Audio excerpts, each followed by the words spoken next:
30-pound Rottweiler named Peanut, and he loved his nightly bath with his little sister Morgan. But somehow, in a split second, when no one was looking, he made his way outside to the beautiful sparkling blue water that must have seemed like the bathtub of his dreams. 6 years later, I remember each second, some precise, some blurry, and everyone agonizing beyond measure that passed after I leapt into the pool to pull out my boy, breathing but unconscious. There were screams and ambulances. There was a helicopter that airlifted Q from a local hospital to Loma Linda University Children's Hospital. There was my husband sitting stone-faced in a chair by a window somewhere. Morgan confused, trying to be brave, coming and going with her bubby and Zadie. And me, curled up in a fetal position on the floor outside of the intensive care unit where Quentin lay in a coma. And so we waited. We watched his chest rise and fall. We washed his soft blonde hair. And now and then, an eyelid fluttered. "Are you in there, beautiful boy?" I wondered. "Where's Quentin? Where's Quentin?" I silently pleaded with the universe, the air, anybody, nobody. Where is Quentin? I remember it was raining. I remember the doors of an elevator opening up to release a choir singing Silent Night. Sleep in heavenly peace, they sang. I remember an hour or two at the Ronald McDonald House trying to get some rest.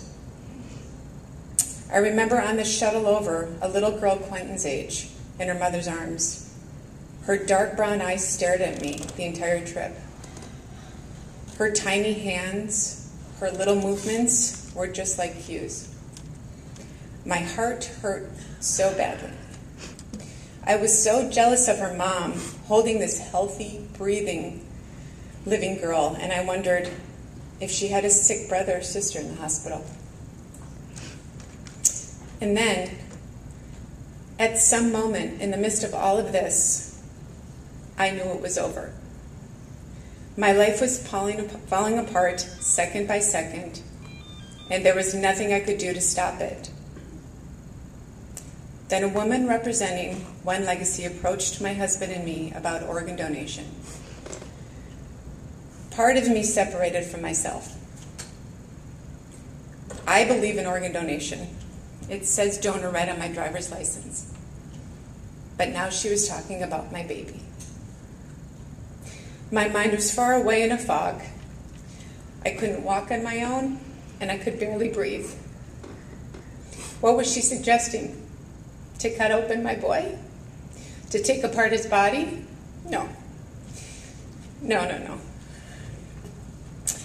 That's what I thought.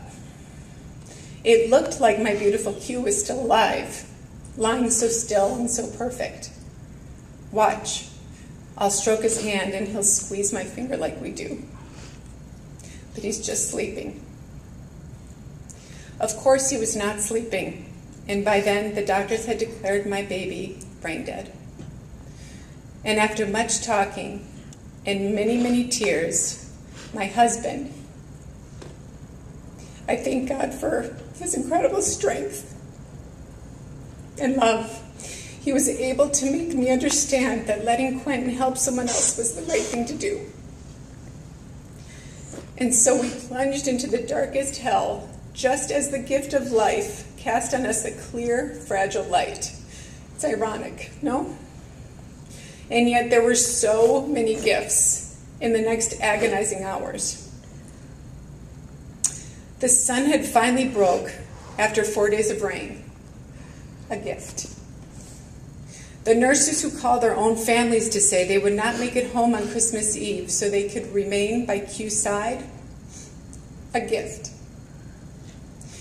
On Christmas Day, the extraordinary surgeon who was about to perform the transplant embraced my husband and me in such a warm, tight, grateful hug. We all wept. Another gift. And then, the biggest gift of all. Remember the little girl with the dark eyes who stared at me on the shuttle? It turns out I had no reason to be jealous of her mom. Her name's Maria Isabella. Whew, sorry. And she was born in Mexico into a full and loving family. And at 16 months old, her liver was failing. As it hardened, she was losing oxygen to her brain, and she had only hours to live until my angel entered her life. Miraculously, Quentin's blood type matched Maria's, and another long shot must the size and shape of their livers was also a match.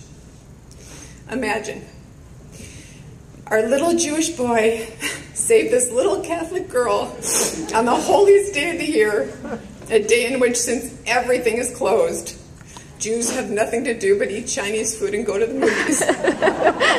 So he planned it right. Instead of ordering chicken fried rice, he saved a life. Wow, right?